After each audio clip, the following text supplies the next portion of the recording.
இன்னைக்கு முழு நிலவு பௌர்ணமி.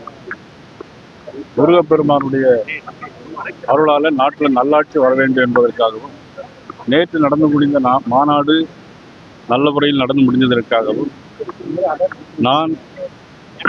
நாங்கள் இந்த கிரிவலத்தை இன்றைக்கு கிரிவலம் வந்திருக்கிறோம். மற்ற பக்தர்கள் ஒவ்வொருவரும் எந்த எண்ணத்தில் வருகிறார்கள் என்று தெரியாது.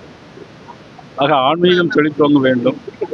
ஆன்மீகத்திற்கு எதிராக இருப்பவர்கள், சனாதன தர்மத்திற்கு எதிராக இருப்பவர்கள் ஆட்சியில் அகற்றப்பட வேண்டும் என்பதற்காகவும் இந்த கிரிவலம். அது மட்டும் இல்லை, தீபம் ஏற்ற வேண்டும். நீதிமன்ற தீர்ப்பை இந்த அரசாங்கம் மதிக்க வேண்டும். இந்த அரசாங்கத்தின் நிலைமைகள் மக்களுக்கு தெரிய வேண்டும் என்பதற்காக எழுச்சியா மக்கள்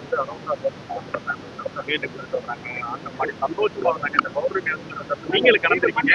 முதல் பிரதமர் நேற்று தரிசனம் பண்ணிட்டு இருக்காரு. அரசாங்கமா முன்னாடி பிரதமர் எந்த ஊருக்கு எங்க போனாலும் கோயிலுக்கு போய் கும்பிடுறது வழக்கம்.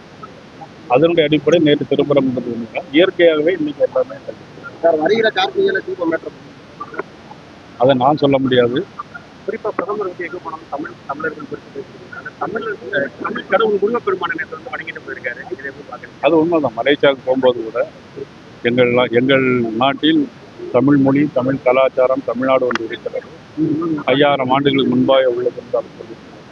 அதே மாதிரி திருக்குறளை 23 மொழிகளில் மொழிபெயர்த்திருக்காங்க. பனாரஸ் பல்கலைக்கழகத்தில் தமிழுக்காக ஒரு இருக்கையை கொடுத்துருக்காங்க. ஐநா சபைக்கு போகும்போது கூட அதே மாதிரி பேசியிருக்காங்க. தமிழுடைய பெருமை. சந்திரனுக்காக நேற்று அவர் பேசியிருந்தாங்க சார். அவங்க குடும்பத்தையும் சந்திச்சிருந்தாங்க. அதை எப்படி பாக்குறீங்க? பூர்ணச்சந்திரன் மனைவி கூட என்னோட தகப்பனார் கூட உங்களை நான் இருந்தா அவங்களை பாத்துக்கிறேன், உங்க குடும்பத்துக்கு உதவி செய்யற மாதிரி பாரத பிரதமர் சொன்னார்னு சொல்றாங்க. அதை எப்படி பார்க்கணும்? இந்த நாட்டில் உள்ள ஒவ்வொருவருக்கும் தகப்பனார் மாதிரி இருந்தால் செயல்பட்டு அந்த வகையில் பூர்ணச்சந்திரன் அவர்கள் சந்தித்த போது அவர்களுக்கு ஆறுதல் கூறியிருந்தார். எங்களை பொறுத்த மட்டிலும் மத்திய அரசோ மாநில அரசோ அவர்களுக்கு ஒரு வேலை வாய்ப்பு கொடுக்க வேண்டும்.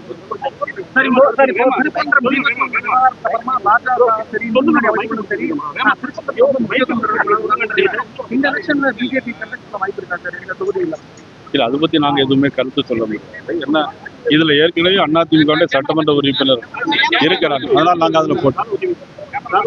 குறிப்பா முருகனோட 6 படை வீடுகளை நீங்க தொகுதி கேட்கிற மாதிரி ஒரு தகவல் கேட்கிறோம். இல்ல, தொகுதி பேச்சுவார்த்தை எதுவுமே இன்னும் முடியும், எதுவுமே ஆரம்பிக்கவே இல்லை.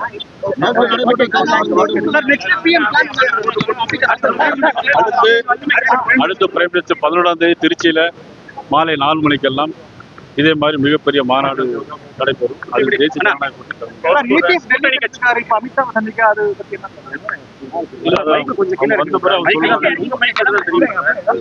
துணை முதலமைச்சர் பதவி பாஜக தரப்புல கேட்டிருக்காங்க அப்படின்ற மாதிரி நான் ஏற்கனவே தெளிவா சொல்லியிருக்கேன். பாரதிய ஜனதா கட்சியின் சார்பாக நாங்கள் எதுவுமே கோரிக்கை வைக்கவில்லை. அப்படி எதுவுமே கிடையாது. எங்களுக்கு இந்த நாட்டில் திராவிட முன்னேற்ற கழகம் ஆட்சி அகற்றப்பட வேண்டும். முதல்வர் எடப்பாடி பழனிசாமி தான் அப்படின்ற பாரத பிரதமர் எதுவும் சொல்லவே இல்லையா? அதை பாக்குறீங்க? வளைகுடா நாடுகளுக்கு தமிழ் வந்தா அவர் தான்